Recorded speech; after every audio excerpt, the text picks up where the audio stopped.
녹내장, 이 실명까지 초래할 수 있는 위험한 안과 질환이기 때문에 혹시나 증상이 있다면 빨리 내원해서 검사를 받아보는 게 꼭 필요할 것 같습니다. 그렇다면 원장님, 이 녹내장 검사는 어떤 식으로 진행이 되나요? 네, 녹내장은 초기에 증상이 없는 경우가 대부분입니다. 그래서 녹내장 증상을 호소하여 검사를 하는 경우는 많지 않으며 대부분 건강검진에서 녹내장을 의심을 받거나 아니면 다른 증상으로 안과를 방문하여 우연하게 녹내장을 발견하는 경우가 대부분입니다. 기본적으로 세극등 검사와 안압검사, 직접 검안경을 통한 시신경 관찰을 한 후에 녹내장 정밀 검사를 하게 되는데요. 고전적으로 시야검사, 안저검사, 광간섭 단층 촬영, 각막 두께 검사 등을 하게 됩니다.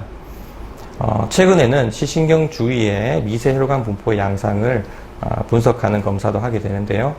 초기 녹내장의 경우 시야검사 이상이 나타나기 전 시신경의 구조적인 변화가 먼저 일어나는데 이를 파악하기 굉장히 용이한 검사라고 할 수 있겠습니다.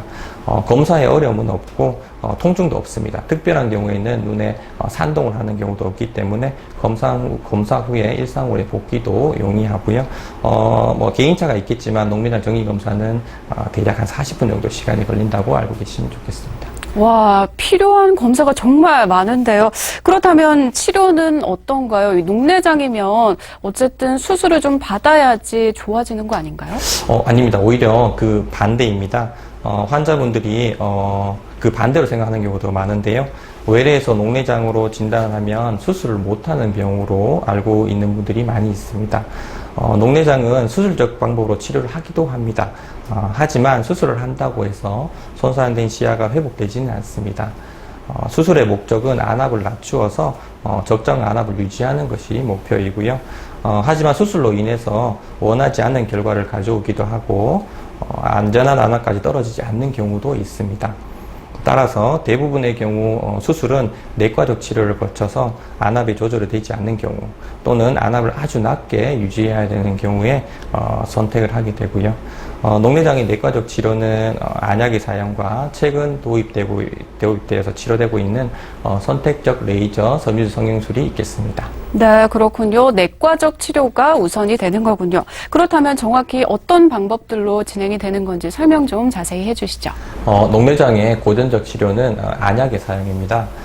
녹내장으로 진단되는 경우에 녹내장의 진행 정도와 녹내장의 타입 그리고 환자의 나이를 고려하여 안전한 안압을 설정하게 되는데요. 이거를 목표 안압이라고 합니다.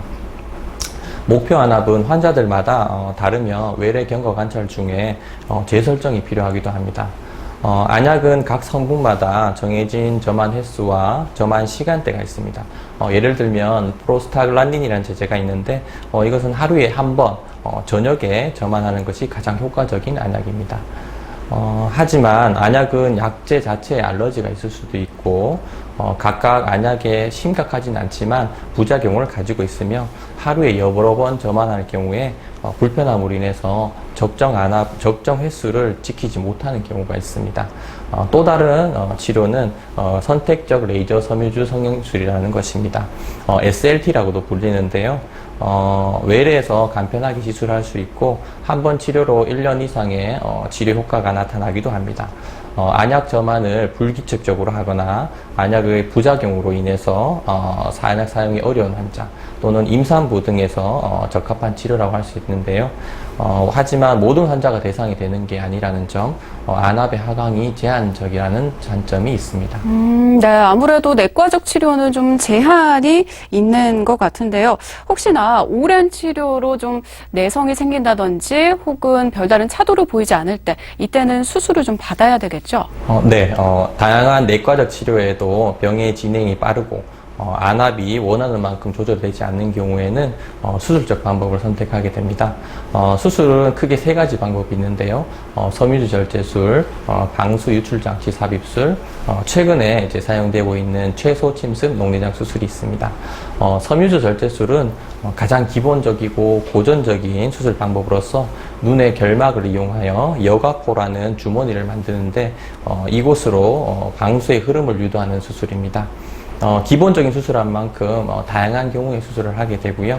여과포를 장시간 유지시키는 것이 이 수술의 포인트라고 하겠습니다. 하지만 결막에 상처가 있거나 아니면 여러 차례 수술을 했다거나 아니면 망막 수술을 했다거나 아니면 심한 외상을 입었다거나 이런 환자들에게는 수술하기 좀 어렵게 됩니다. 이런 경우에는 방수 유출 장치 삽입술이라는 시술을 하게 되는데요. 방수의 흐름을 유도하는 튜브와 공막에 고정하는 몸체로 이루어진 것이 대부분입니다. 다음으로 최근 개발되어 사용되는 최소 침승 녹내장 수술입니다. 기존의 두 방법은 안암 유지에는 용이하나 시력을 위협하는 심각한 부작용이 있을 수 있고 술기가 까다로운 단점이 있습니다. 이를 보완하여 안전하고 간단한 수술법이 개발되었는데요.